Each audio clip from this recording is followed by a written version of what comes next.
चलिए बच्चे, आज हम लोग पढ़ेंगे have to. Sorry, have to. Have का रूप हम जानते हैं, प्रेजेंट में इसका रूप होता है हैज या हैव। पास्ट में इसका रूप होता है ओनली हैड। फ्यूचर में होगा इसका रूप विल हैव टू और shall have to. Shall have to, इनके भी साथ टू लगा लीजिए, इनके भी साथ टू लगा लीजिए। अब टू लग गया तो इसके पास अगर कोई क्रिया आएगी तो फर्स्ट फॉर्म में ही रहेगी।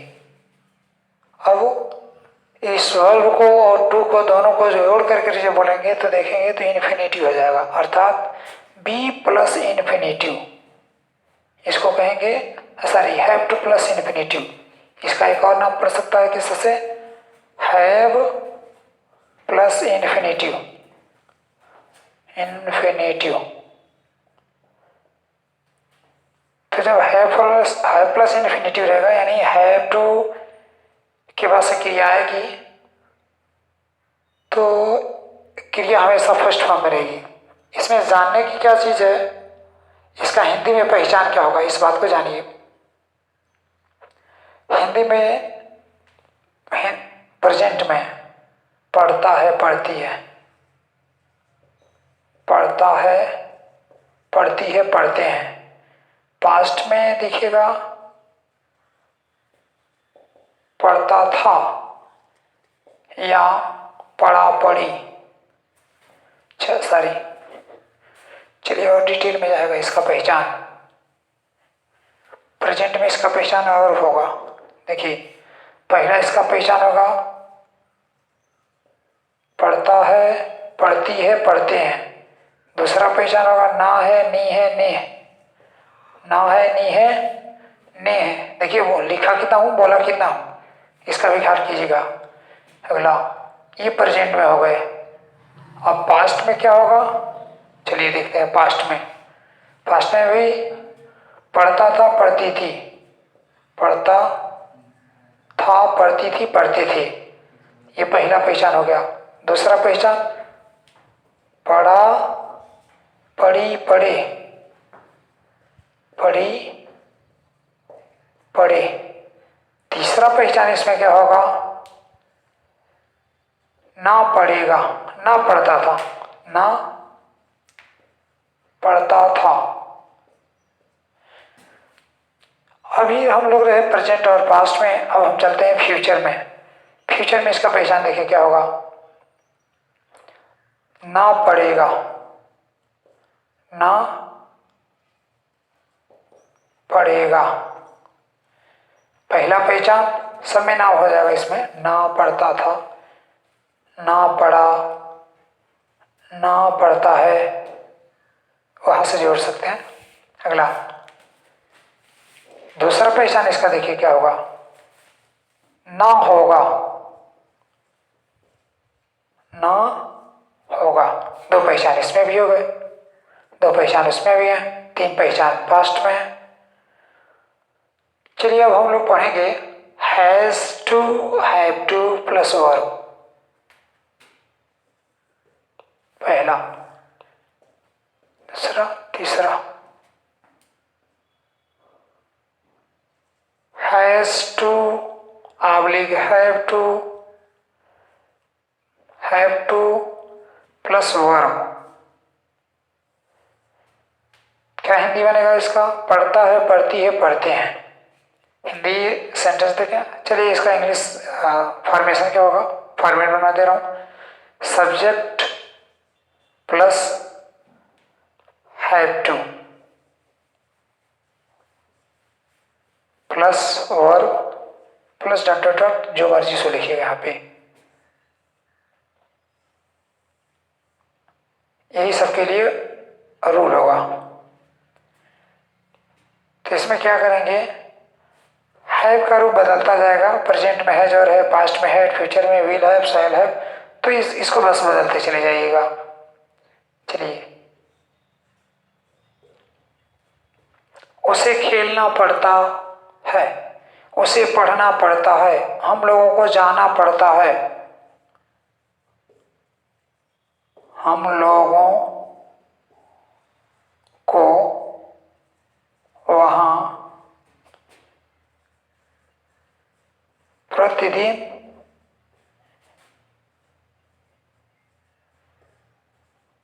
जाना पड़ता है।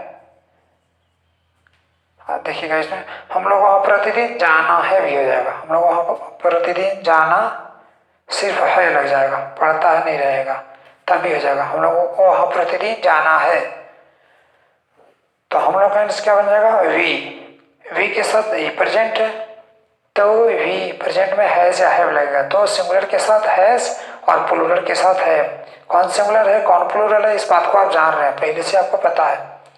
तो सिंगुलर ही, सी, इट या कोई एक नाम आ जाए, यानी सिंगुलर नंबर नाउन आ जाए, तो इसके साथ क्या लगाएंगे, हैज लगा देंगे।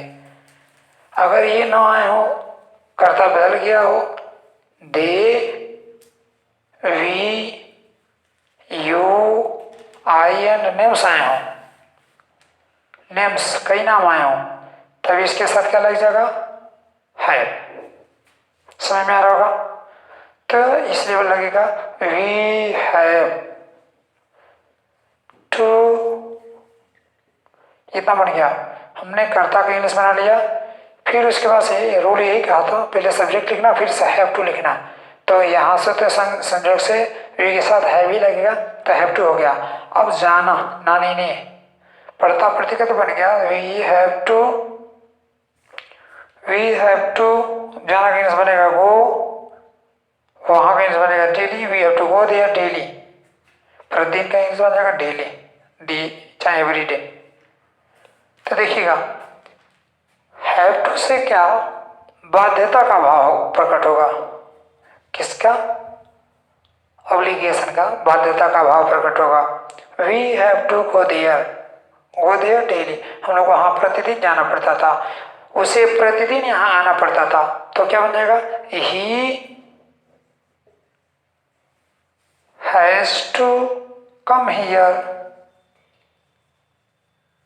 डेली। समझ में आ रहा है। आगे बढ़ते हैं। तब अगर नेगेटिव बनाना होगा तो नेगेटिव के लिए क्या करेंगे, हैज हैव के बाद से नॉट लगा देंगे। उसे प्रतिदिन नहीं पढ़ना पड़ता है या उसे प्रतिदिन काम नहीं करना पड़ता है, तो ये बन जाएगा he has not to do, he has not to do the work daily। मुझे प्रतिदिन वहां नहीं जाना पड़ता है, तो I have not to go there daily, मुझे प्रतिदिन वहां नहीं जाना पड़ता है। अगला, इसका इंट्रोगेटिव क्या बन जाएगा, इंट्रोगेटिव देख लेते हैं। तो पहले वाला वीडियो देखे होंगे तो आपको पता होगा इंट्रोगेटिव किस तरह से बनेगा। इंट्रोगेटिव में क्या करते हैं, वही रूल ऑफ इन्वर्जन लगाते हैं। क्या लगाते हैं, rule of inversion. Rule of inversion क्या है, हैव को सब्जेक्ट से पहले लिखना। अब हैव प्रेजेंट में हैज और है, पास्ट में है, फ्यूचर में विल है और शैल है, तो इसमें सिर्फ शैल या विल निकलेंगे, इसमें है। आगे देखिए, क्या उसे प्रतिदिन जाना पड़ता था, जाना पड़ता है, क्या उसे वहां प्रतिदिन जाना पड़ता है, क्या उसे वहां प्रतिदिन जाना पड़ता है। तो क्या ट्रांसलेशन बन जाएगा, क्या से शुरू हुआ, इसलिए इंट्रोगेटिव है तो इन्वर्जन लगाएंगे, क्रिया को इन्वर्टेड फॉर्म में रखेंगे। तो इसमें लगेगा हैज चाहे है प्रेजेंट में है, तो उसी का इंग्लिश बनेगा ही, चाहे सी बन जाएगा, जेंडर आपको पता होना चाहिए। तो ही या सी, उसे प्रतिदिन जाना पड़ता है, तो ही बना देते हैं इसका, ही के साथ लगेगा हैज, हैज को लिखेंगे पहले, आ जाएगा हैज ही टू गो। देखिएगा ये बनता है इस तरह से, ही हैज टू गो ऐसे बनता, लेकिन यहाँ पे इन्वर्जन हो गया तो इसीलिए हम सब्जेक्ट से पहले ही हैज को लिख डाले, जबकि इसको यहाँ रहना चाहिए, लेकिन क्या क्या आने की वजह से या यहाँ से यहाँ आ गया है। तो has he to go there, वहां के नीचे बन जाएगा there, has he to go there daily, ठीक ना। तुमको वहां क्या करना पड़ता है, अगला सेंटेंस हो जाए इसे, तुमको वहां क्या करना पड़ता है।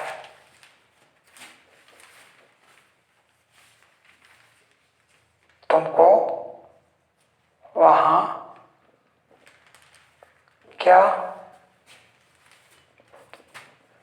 क्या करना पड़ता है। तो क्या कहेंगे इंग्लिश दो नहीं बनेगा, व्हाट। तो सबसे पहले प्रश्नवाचक शब्द की इंग्लिश बनाते हैं तो इसलिए व्हाट का बनेगा। फिर रूल ऑफ इन्वर्जन का मतलब क्या होता है, सब्जेक्ट से पहले हेल्पिंग वर्ब। मैंने लिखा नहीं है इंडिकेटिव का रूल, लेकिन यहीं से बन जा रहा है क्योंकि पिछली वीडियो से मैं बताते आ रहा हूं। तो व्हाट हैव यू, क्यों इस तरह से हो गया, प्रश्नवाचक शब्द जब भी आएंगे तो प्रश्नवाचक शब्द के बाद से कोई ना कोई हेल्पिंग वर्ब आएगा। तो यहाँ पे हेल्पिंग वर्ब नहीं है, यहाँ मेन वर्ब यही है। तो व्हाट हैव यू टू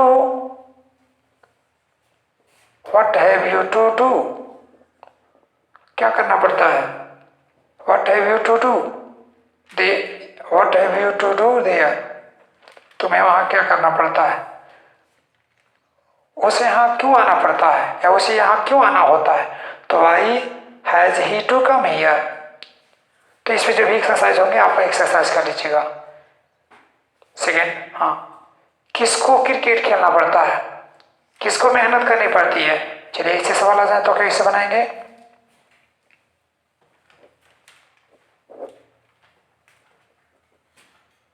ध्यान दीजिएगा।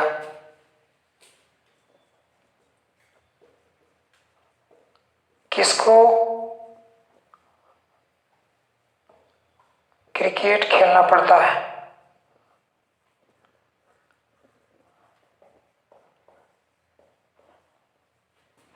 देखिएगा एक और इसका हिंदी इस तरह से बन जाएगा, उसका भी अंग्रेजी है कि किसको क्रिकेट खेलना है, किसको क्रिकेट खेलना है, किसी का इरादा जानना चाह रहे हैं। यहाँ पे क्या है, इसमें मजबूरी है, दोनों हो प्रकट हो रहा है। तो किसको कहेंगे, देखिए क्या बन जाएगा, हु हैज टू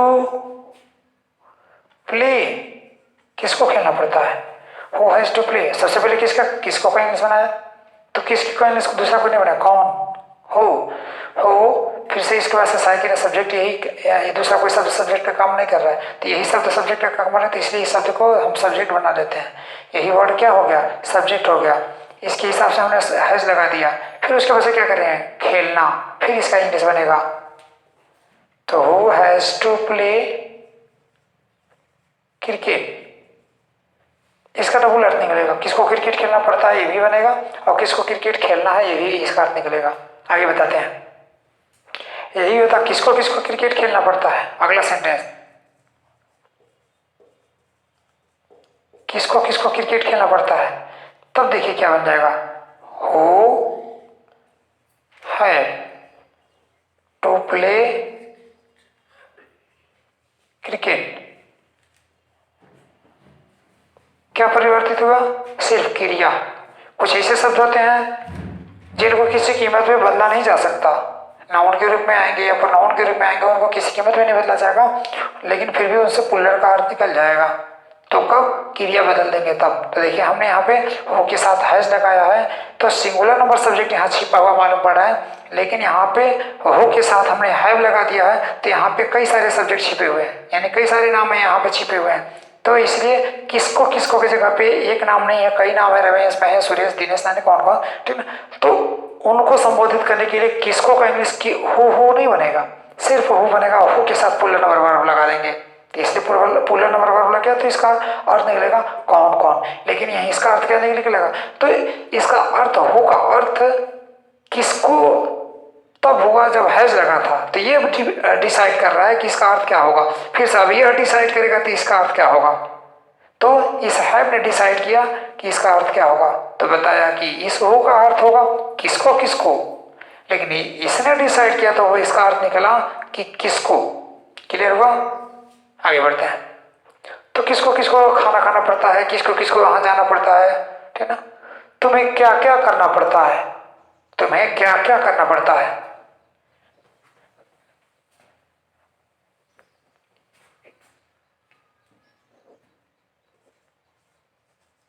तुम्हें क्या क्या करना पड़ता है, तो क्या बनेगा व्हाट हैव यू। कैसे मैं डायरेक्ट ऐसे लिख दिया आपसे पूछे बिना। देखिए सबसे पहले प्रश्नवाचक शब्द के इंग्लिश बनाएंगे, व्हाट बन ही गया। फिर उसके बाद से सहायक क्रिया पहले चाहिए, लेकिन यहाँ पे सहायक क्रिया नहीं मेन वर्ब है, यही निकल करके आएगा बाहर, ये बाहर आ गया, ठीक ना। सब्जेक्ट से सब्जेक्ट यू है, तुम्हें का यू बनेगा, यू के साथ लगेगा है को लिखेंगे पहले, क्योंकि व्हाट आया हुआ है। इन्वर्जन का रूल लगेगा, अर्थात इंडोगेटिव का रूल लगेगा। तो इंडोगेटिव का रूल यही है कि सब्जेक्ट के बाद से जो सहायक क्रिया हो या मुख्य क्रिया जो लग रहे हैं उसको पहले लिख लिया जाता है, वो इंडोगेटिव का रूल हो पाएगा। तो what have you to do, इसका एक और अर्थ निकलेगा हिंदी में, तुम्हें क्या क्या करना पड़ता है। एक और इसका अर्थ क्या निकल कर आएगा तो होगा तुम्हें क्या क्या करना है, तुम्हें क्या क्या करना है। तो देखिएगा जब ना है वाला अर्थ आ रहा है तो इसमें इरादा पूछा जा रहा है, इरादा जाना जा रहा है। तो जब इरादा जानना हो, इरादा इरादा अगर किसी का इरादा जानना होगा तब भी हम हैव टू का प्रयोग करेंगे। और यदि किसी की के को किसी काम को करने के लिए बाध्यता की बात करनी होगी तो वहां पे भी हैव का ही प्रयोग करेंगे। तो बाध्यता, बाध्यता मजबूरी। तो बाध्यता के भाव को और इरादा के भाव को जानने के लिए इरादा जानना, इरादा जानना, इरादा जानने के लिए और बाध्यता के लिए किसका प्रयोग करेंगे, हैव का प्रयोग करेंगे। देखिए इसी सवाल को तुम्हें क्या क्या करना पड़ता है, तुम्हें क्या क्या करना पड़ता है अर्थात तुम किन किन बाध्यताओं में हो, तुम्हें तो इसमें बाध्यता का भाव है। लेकिन आगे देख लिया इसी का एक और हिंदी बनेगा, एक और तरीके का हिंदी का ट्रांसलेशन यही बनेगा। तो क्या तुम्हें क्या क्या करना है, करना है, तुम्हें क्या क्या करना है, सर ऊपर वाले ही रहेंगे, ठीक ना। तुम्हें क्या क्या करना है, पढ़ता है हट गया। तो ये सेंटेंस को पढ़िए, तुम्हें क्या क्या करना है, तो इसमें उसकी नीयत जानी जा रही है, उसका इरादा जाना जा रहा है। तुम्हें क्या क्या करना है, उसे कहाँ कहाँ जाना है, तो उसे कहाँ उसका इरादा जाना जा रहा है, उसका उद्देश्य क्या है, ठीक ना। तो इसमें इरादा जाना जा रहा है, लेकिन उसको कहाँ कहाँ जाना पड़ता है तो उस सेंटेंस में बाध्यता नजर आ रही है, उसके पहले वाले सेंटेंस में इरादा नजर आ रहा है। तो दो भावों को प्रकट करने, इरादा को और बाध्यता को प्रकट करने के लिए हम हैव का प्रयोग करेंगे। बात समझ में आ रही होगी। आगे बढ़ते हैं। उसे क्यों सुबह में उठना पड़ता है, इसी सेंटेंस को ले लीजिए। चाहे उसे क्यों सुबह में खाना पकाना पड़ता है, उसे क्यों सुबह में खाना बनाना है, दोनों में अंतर। खाना बनाना है, खाना बनाना पड़ता है। तो बनाना पड़ता है में बाध्यता है, खाना बनाना में उद्देश्य है, इरादा है। तो उसका इरादा जाना जा रहा है, उसका इरादा क्या है। तो इस भाव को प्रकट करने के लिए हम इस करके ट्रांसलेट करते चलेंगे। अब हैड टू को देखें, हैड टू दूसरे नंबर पे आया, हैड टू प्लस वर्ब। इसका नियम क्या हो जाएगा, model of the sentence subject plus had to plus verb plus dot dot dot जो मर्जी सो लिखिए, ठीक ना। तो इस रूल से आप ट्रांसलेट करेंगे, देख लीजिएगा।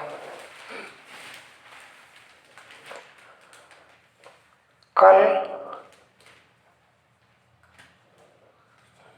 मुझे वहां जाना पड़ा, भी मजबूरी है, कल मुझे वहां जाना पड़ा, इसमें इवेंट है, ठीक है ना, बाध्यता के साथ, ऑब्लिगेशन के साथ क्या है, इवेंट घटना है, तो इसमें घटना घटी है। अगला देखिएगा, मुझे वहां जाना पड़ता था, मुझे वहां जाना पड़ता था, मुझे वहां जाना पड़ता था, इसमें से कल नहीं लगा पाएंगे, इसमें कल है, इसमें कल नहीं रह पाएगा। तो कल एक काम हुआ तो इसके लिए इसके भी बाध्यता में ही हुआ, तो बाध्यता का भाव इसमें भी है। कल हाँ मुझे वहां जाना पड़ता था, मुझे वहां जाना पड़ता था, तो इसमें भी बाध्यता ही है। आगे देखेंगे, मुझे वहां जाना था, मुझे वहां जाना था, मुझे वहां जाना था, इन तीनों का एक ही ट्रांसलेशन बनेगा। क्या बनेगा, मुझे का इंग्लिश बनेगा मी नहीं, मी तो ऑब्जेक्ट है, ऑब्जेक्टिव केस है, यहाँ पे सब्जेक्ट बने हुए हैं, क्रिया को करेंगे, तो इसलिए यहाँ पे कहेंगे मी नहीं लिखा जाएगा, आई लिखा जाएगा। I have sorry had to, सब सारे कर्ताओं के साथ, पास्ट में कहीं जब था थी आएगा ना, तो सारी कर्ताओं के साथ हैड टू का ही प्रयोग करेंगे। I had to go there, I had to go there, मुझे वहां जाना पड़ता था। तीनों का अंग्रेजी एक ही होगा। उसे क्रिकेट खेलना पड़ता था, उसे क्रिकेट खेलना पड़ा, उसे क्रिकेट खेलना था, उसे क्रिकेट खेलना था। तो इन तीनों तरह के वाक्यों का एक ही ट्रांसलेशन बनेगा, तीनों जगह उसका यूज कर सकते हैं, वो भाव बता देगा कि उसका अर्थ क्या निकलेगा। आगे बढ़ते हैं, इसका नेगेटिव, मुझे वहां नहीं जाना पड़ा, मुझे वहां नहीं जाना पड़ता था, मुझे वहां नहीं जाना था, तो क्या बनेगा, I had not to go there, तो यानी हैड के बाद से नॉट लगा देंगे, हैड के बाद से नॉट लगा देंगे। इसमें भी हैज हैड के बाद से नॉट, इसमें हैड के बाद से नॉट, इसमें शैल और विल की, शैल और विल के बाद से नॉट लगा देंगे। क्लियर तो हो गया। आगे बढ़ते हैं, अगर इंट्रोगेटिव हो जाए तो क्या करेंगे, इंट्रोगेटिव हो जाए देखिए क्या करेंगे, क्या आपको वहां जाना था, तो क्या आपको वहां जाना था, आपका इंग्लिश बनेगा यू, यू के साथ लगेगा हैड, यानी कोई भी है उसके साथ लगेगा हैड, पास्ट में है तो पास्ट की वजह से had you to go, had you to go, वहां का इंग्लिश बन जाएगा there, had you to go there, क्या आपको वहां जाना था, had you to go there, क्या आपको वहां जाना था, क्या उसे खेलना था, क्या उसे पढ़ना था। तो ऐसे जब भी वाक्य रहेंगे तो उनका ट्रांसलेशन हैड टू से बनेगा, इंट्रोगेटिव भी बन जाएगा। हाँ, तुम्हें वहां कब जाना था, तुम्हें वहां क्यों जाना था, तुम्हें वहां क्यों जाना पड़ता था। तो ऐसे वाक्यों का ट्रांसलेशन इंट्रोगेटिव बनाना, तब क्या करेंगे, तो इंट्रोगेटिव बनाने में हेड को हम बाहर निकाल देंगे, देखिए यहाँ पे हेड बाहर निकला हुआ है। फिर से, तुम्हें वहां क्यों जाना पड़ता था, उसे वहां क्यों जाना पड़ता, उसे वहां क्यों जाना पड़ता था, उसे वहां क्यों जाना पड़ता था, क्योंकि इंग्लिश बन जाएगा why had he to go, why had he to, क्यों इस तरह से बनेगा जरा देख लिया जाए। सबसे पहले प्रश्नवाचक शब्द की अंग्रेजी बनाई जाती है, उसके बाद से और सहायक क्रिया लगाई जाती है, तो इसमें सहायक क्रिया नहीं है, हैड ही मेन वर्ब है तो उसको लगाया जाएगा।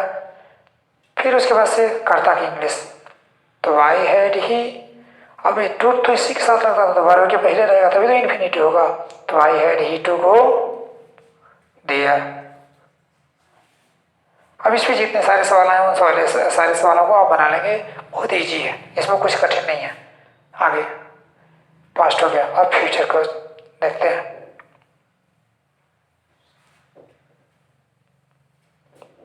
Future, will have to, will have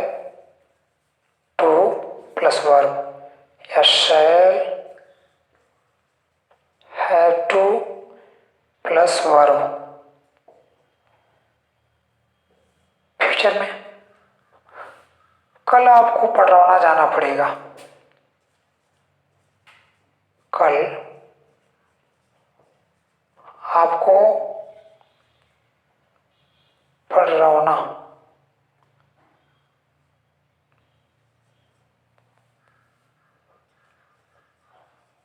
जाना होगा, जाना पड़ेगा। तो आपका इंग्लिश बन जाएगा यू, सबसे पहले कर्ता की इंग्लिश बनेगी यू, यू के साथ लगेगा विल, आई और वी के साथ सेल, बाकी सबके साथ will. You will have to, समझ में इतना? यू विल हैव टू, जाना के इंग्लिश बन जाएगा go, you will have to go, तुम्हें जाना होगा, तुम्हें जाना पड़ेगा, जाना होगा या जाना पड़ेगा, तुम्हें कल वहां जाना पड़ेगा।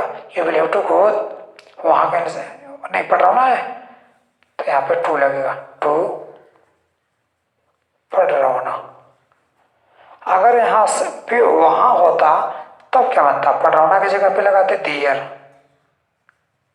देयर के साथ टू नहीं लगता। क्यों नहीं लगता? क्योंकि ये एडवर्ब है, एडवर्ब के पहले प्रीपोजिशन नहीं लगता है। ये नाउन है, नाउन के पहले प्रीपोजिशन लगेगा। तो ये क्यों लगता है? गंतव्य क्रिया के बाद से हमेशा प्रीपोजिशन लगेगा, लेकिन कब? जब कोई ऑब्जेक्ट आएगा तब। तो यहाँ पे ऑब्जेक्ट है इसका, तो ठीक ना। तो पढ़रौना जगह का नाम है, इसको कैपिटल लेटर से क्यों लिखा गया? क्योंकि जब भी कोई किसी जगह का नाम आएगा तो प्रॉपर नाउन होगा, और प्रॉपर नाउन को हमेशा कैपिटल लेटर से लिखा जाता है। चले, इतनी बात समझ में आ गई होगी, आगे बढ़ते हैं। You will have to go to Padrauna, चाहे you will have to go there, तब टू नहीं लेगा। अगला,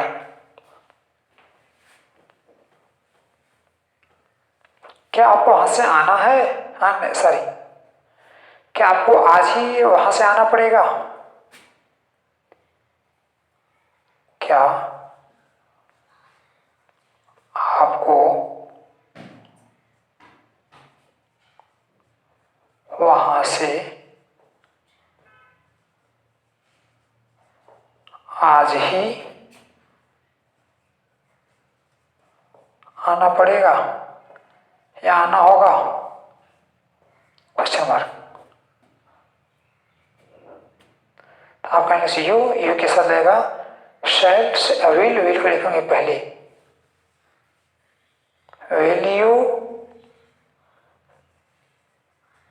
हैव टू आना, come back, will you have to come, will you have to come, come very today, आज ही ना, वेरी टुडे, आज ही जो डाल के कहा जा रहा है, तो इसलिए वेरी सब यहाँ पे जो डालेगा। Will you have to come very today, क्या तो आपको आज ही जाना पड़ेगा वहां से? From there, will you have to come here, come very today there, from here, sorry from there, will you have to come very today from there, क्या आपको वहां से आज ही आना पड़ेगा? तो इससे जितने भी सारे सवाल आएंगे सब सवाल बन जाएंगे, अफर्मेटिव हो, नेगेटिव हो, इंट्रोगेटिव हो, वो सवाल बन जाएंगे। आपको नियम दे दिया गया है। अब इस पे जितना भी एक्सरसाइज जितने भी किताबों से मिल रहे हैं उन किताबों से कर लीजिए। खासतौर से हमारे यहाँ तो ऑक्सफोर्ड करेंट इंग्लिश ट्रांसलेशन चलता है, ऑक्सफोर्ड करेंट इंग्लिश ट्रांसलेशन, आप उससे कर लीजिएगा, उससे एक्सरसाइज निकाल करके जो भी एक्सरसाइज हो उससे पूरा कर लीजिएगा। इससे फायदा क्या होगा कि आपका नॉलेज सही हो जाएगा एक्सरसाइज करने से। जब तक आप एक्सरसाइज नहीं करेंगे तब तक, अब हम इस पर एक्सरसाइज करा लेंगे तो फिर से काम बिगड़ जाएगा। हम आपको कॉन्सेप्ट क्लियर करा दे रहे हैं, फिर उसका एक्सरसाइज करते रहिएगा। A to Z आपने कितना भी वीडियो लोड किया वो उससे मिल जाएगा, या किसी दूसरे भी गाइड से मिल जाएगा, किसी दूसरी किताब से मिल जाएगा, या A to Z कोई भी हो। आगे चलते हैं, चलिए ये वीडियो यहीं पे स्टॉप किया जा रहा है। फिर इसके बाद से अगला टॉपिक मॉडल आएगा, और मॉडल को देखने के लिए, मॉडल को पढ़ने के लिए आप तैयार रहिएगा। मॉडल को बेहतर अंदाज में पढ़ाया जाएगा, डिटेल स्टडी कराएंगे, कोशिश करेंगे कि एक ही पार्ट में बने, अगर बहुत ज़्यादा बड़ा होगा तो 2 पार्ट करूँगा। चलिए, धन्यवाद।